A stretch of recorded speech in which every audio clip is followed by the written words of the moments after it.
Dans le paysage des cybermenaces en constante évolution, les entreprises de toute taille sont les cibles de plus en plus attrayantes pour les cybercriminels. La complexité croissante des environnements informatiques d'entreprise, couplée à la prolifération des logiciels installés, offre de nombreuses failles potentielles que les cybercriminels peuvent exploiter. Pour en savoir plus sur ce sujet, nous avons le plaisir de recevoir Benoît Grunwald, qui est notre représentant EZ.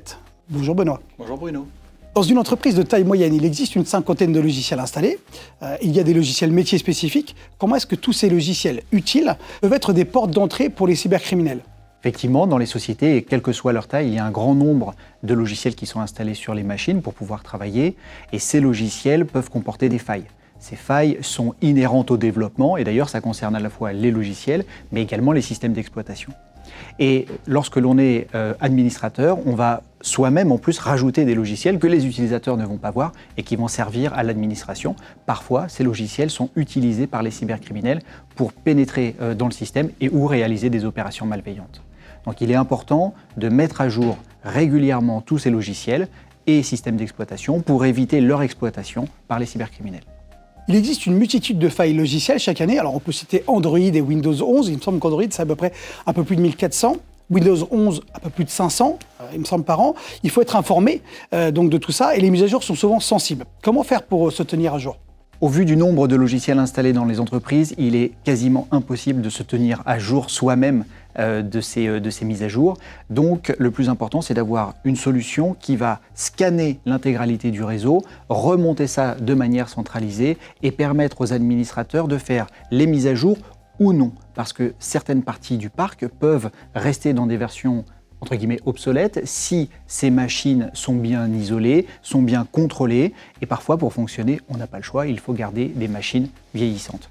Par contre, dans la majorité des cas, les mises à jour sont à faire le plus rapidement possible avec effectivement la contrainte d'avoir parfois des machines très sensibles sur lesquelles on va devoir faire de la pré-mise à jour et ensuite un déploiement plus large.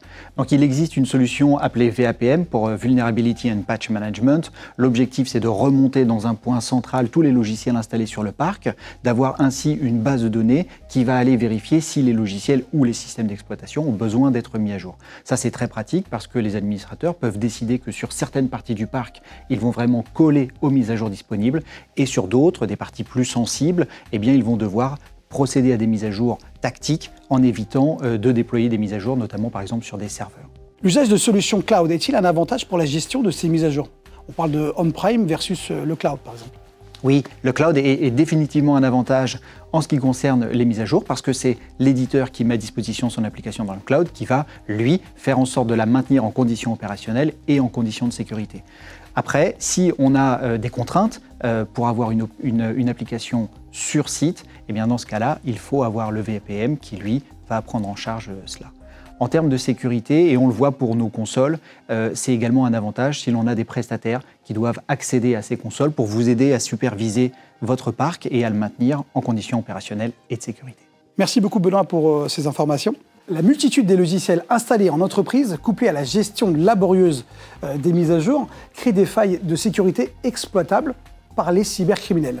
Le VAPM, comme l'a bien dit tout à l'heure Benoît, sont des solutions cloud qui facilitent la gestion et la mise à jour et renforcent la sécurité informatique. Vous pouvez retrouver tous ces éléments liés sur notre site inmac-wstore.com, la rubrique La Minute Cybersécu. Abonnez-vous et posez des questions pour les prochaines vidéos et surtout restez informés avec les notifications. La cybersécurité est essentielle pour tous. N'attendez pas d'être victime, protégez-vous dès aujourd'hui. À bientôt pour de nouvelles vidéos.